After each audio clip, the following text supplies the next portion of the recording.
भाइयों बहनों, रोजगार आपको आपके प्रदेश में मिलना चाहिए कि नहीं मिलना चाहिए, आपके इलाके में मिलना चाहिए कि नहीं मिलना चाहिए। और इसलिए भाइयों बहनों, हमने मेक इन इंडिया का अभियान चलाया है। मोदी ने की जुमलेबाजी की हद पार। 8 साल में 8 लाख युवाओं को भी नहीं दे पाए रोजगार। साल में 2 करोड़ रोजगार देने का किया था वादा, जो हो गया है फुस।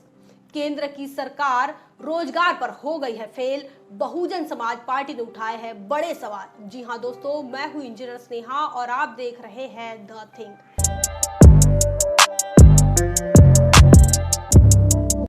आपको बता दें कि नरेंद्र मोदी के नेतृत्व वाली केंद्र सरकार ने साल में 2 करोड़ रोजगार देने का वादा किया था। आज 8 साल पूरे हो गए हैं, लेकिन भारतीय जनता पार्टी की तरफ से कोई भी आंकड़ा अभी तक जारी नहीं हुआ था।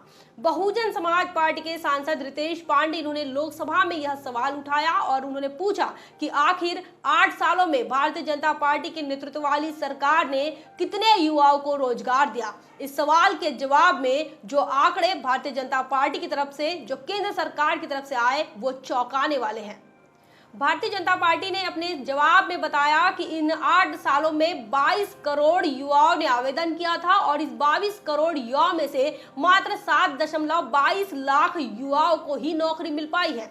इसके बाद बहुजन समाज पार्टी के सांसद रितेश पांडे, इन्होंने बताया है कि यह जो आंकड़ा है काफी चिंताजनक है और तुरंत खाली पदों को भरने के लिए कोई अभियान भारतीय जनता पार्टी की सरकार की तरफ से चलाना चाहिए। वहीं जेएनयू के प्रोफेसर विवेक कुमार, इन्होंने भी इस आंकड़ों को लेकर चिंता जताई है और उन्होंने कहा है कि जिन लोगों को नौकरी मिली, लगभग 7.22 करोड़ युवाओं को नौकरी मिली, लेकिन जिनको नहीं मिली, जिनका आंकड़ा करीब करीब 21 करोड़ 98 लाख तक है, उन आवेदकों का क्या होगा, ऐसी चिंता उन्होंने जताई है। उन्होंने कहा है कि भारतीय जनता पार्टी के द्वारा जो वादा किया गया था 2014 के दौरान 1 साल में 2 करोड़ रोजगार देने का, वो वादा ढिश हो गया है, फुस हो गया है और फिलहाल भारतीय जनता पार्टी रोजगार को लेकर कोई भी बयानबाजी नहीं कर रही है। हम मोदी जी को, हम मोदी जी को, हम मोदी जी को लाने वाले हैं।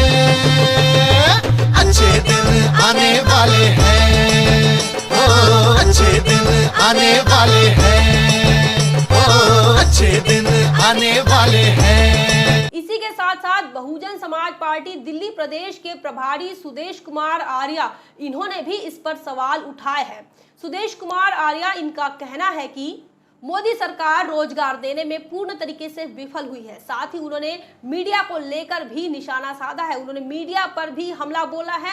सुदेश कुमार आर्या, इनका कहना है कि भाड़ मीडिया अभी बेरोजगारी के आंकड़ों पर चर्चा नहीं कर रही है, रोजगार पर चर्चा नहीं कर रही है, बल्कि रणवीर सिंह के नग्न तस्वीरों पर चर्चा कर रही है। बता दें कि 2014 के लोकसभा चुनाव के दौरान नरेंद्र मोदी प्रधानमंत्री पद के दावेदार रहे, उम्मीदवार रहे और उन्होंने भारतीय जनता पार्टी की हर सभाओं में, हर सम्मेलनों में इस बात का जिक्र किया कि अगर उनकी सरकार बनती है तो वो 1 साल में 2 करोड़ रोजगार देंगे। इसी का मतलब यह हुआ कि 8 साल में वो 16 करोड़ लोगों को नौकरी देने वाले थे, 16 करोड़ लोगों को रोजगार देने वाले थे। लेकिन जब भारतीय जनता पार्टी सरकार बनती है और नरेंद्र मोदी प्रधानमंत्री बनते हैं, चाहे फिर वो 2014 की बात हो या फिर उसके बाद की दूसरे टाइम की बात हो, दूसरे टर्म की बात हो, दोनों बार भारतीय जनता पार्टी की जो राजनीति है वो हिंदू मुस्लिम, पाकिस्तान और भारत, गाय गोबर में ही अटकी पड़ी रही। ना ही उन्होंने रोजगार की बात की, बल्कि दूसरी तरफ यह भी उन्होंने कह दिया कि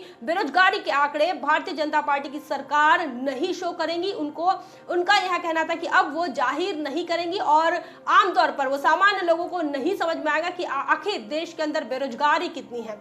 वही देश के अंदर सांप्रदायिक उन्माद, धार्मिक उन्माद फैलाने में भारतीय जनता पार्टी और उसके सहयोगी संगठन लगे रहे, लेकिन युवाओं के रोजगार को लेकर बात नहीं की। जब बहुजन समाज पार्टी के सांसद रितेश पांडे, उन्होंने लोकसभा में यह मुद्दा उठाया, तो उसके बाद भारतीय जनता पार्टी ने जो आंकड़े दिए हैं, जवाबी जो आंकड़े दिए हैं, वह चौंकाने वाले हैं, जिसमें कि भारतीय जनता पार्टी ने 8 साल में 8 लाख लोगों को भी रोजगार देने में वो नाकाम रही। वो सिर्फ 7.22 लाख लोगों को ही नौकरी दे पाई है। इस संदर्भ में आपका क्या ख्याल है, आप क्या सोचते हैं, कमेंट करके जरूर बताएं। बने रहे द थिंग पर। जय भीम, जय भारत।